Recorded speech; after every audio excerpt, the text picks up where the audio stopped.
వైఎస్ఆర్ రైతు భరోసా నిధుల విడుదల జమ వరుసగా 5వ సారి సాగింది. ఇక రైతు భరోసా అందిస్తున్నామని జగన్ తెలిపారు. ప్రస్తుతం ఆ లైవ్ ద్వారా చూద్దాం. సబ్సిడీ గాని ఇన్సూరెన్స్ గాని ఇవన్నీ కూడా సక్రమంగా సకాలంలో అందే విధంగా మీరు ఏర్పాటు చేసి ఉన్నారన్న. అసలు మా ఊరన్న నిజవల్లి గ్రామం అంటే ఒక చిన్న మారుమూల పల్లె నుంచి ఈ రోజు మీతో మాట్లాడుతున్నాం.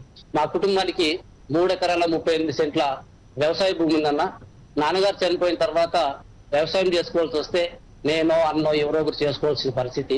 ఆ రోజు పెట్టుబడికి డబ్బులు లేక ఒకసారి బీడ్లు పెట్టుకున్నటువంటి పరిస్థితి కూడా మాకు ఉండేదన్న. మరి బీడ్లు కూడా పెట్టుకున్నాం కూడా అన్న. అయితే మీరు వచ్చిన తర్వాత మన ప్రభుత్వం వచ్చిన తర్వాత మరి మే మొదటి నెలల్లోనే అన్న 7,500 రూపాయలు ఖరీఫ్ ప్రారంభంలోనే 7,500 సహాయం కావచ్చు, అక్టోబర్ నెలలో 4,000 సహాయం కావచ్చు, జనవరి నెలలో 2,000 సహాయం కావచ్చు, మొత్తంగా కలిపి రైతుకి ఏదైతే అవసరం ఉందో అది మీరు మాకు చేతికి ఇవ్వడం అనేటువంటిది అయితే నిజంగా చాలా చాలా సంతోషపడతా ఉన్నా అన్న.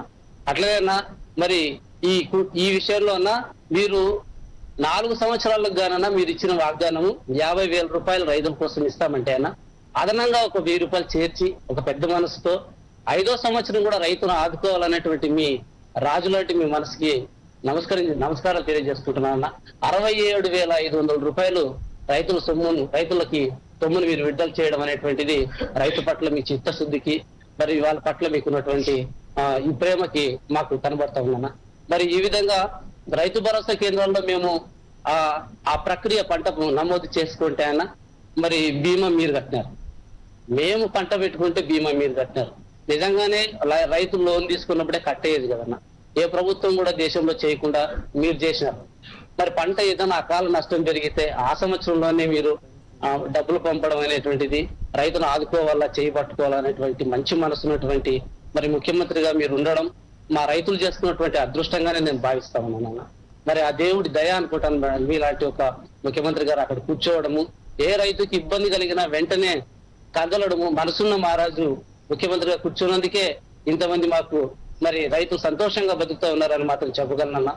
మరి ఏదైతే ఇన్పుట్ సబ్సిడీ ఏదైతే ఇప్పుడు రైతు భరోసా మరి 0 వడ్డీ రాయితీ ఇస్తున్నారన్నా, ఈ రోజు మాకు కూడా నేను కూడా దాన్ని అందుకోబోతున్నానన్నా. మరి ఆ విధంగా నేను 0 వడ్డీలో 3,650 రూపాయలు నేను లబ్ధి పొందినానన్నా. గతంలో మరి ఈ విధంగా డబ్బులు మేము రైతులు తీసుకుంటా ఉన్నామన్నా.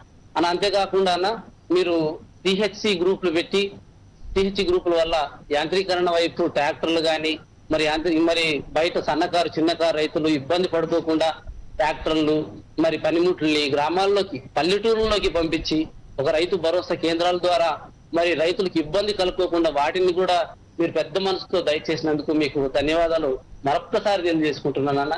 అంతేకాదన్నా మరి రైతుకి ఏదైనా బాధ కలిగితే మరి లేదా ఆయన చెప్పాల్సింది ఏదైనా చెప్పాలనుకున్నప్పుడు సలహా మండలి ఏర్పాటు చేశానా. మా సలహాని సూచనని మొదటి వారం అయితే గ్రామాల్లోన, 2వ వారం అయితే మరి జిల్లా మండల కేంద్రంలోన నేరుగా అది మీ వరకు వచ్చేటట్ల మా సలహా సూచనలు వినేటట్ల ఒక దారి ఒకటి ఏర్పాటు చేశారు కదన్నా. అదైతే అద్భుతం అన్న. మరి రైతుల సలహాలు సూచనలు ఎందరైతే వింటారన్నా అలా వినాలని కూడా ఆలోచన చేయడం కూడా మరి మంచి మనసున్న రాజుకి నిదర్శనం అని నేను అనుకుంటా ఉన్నాను.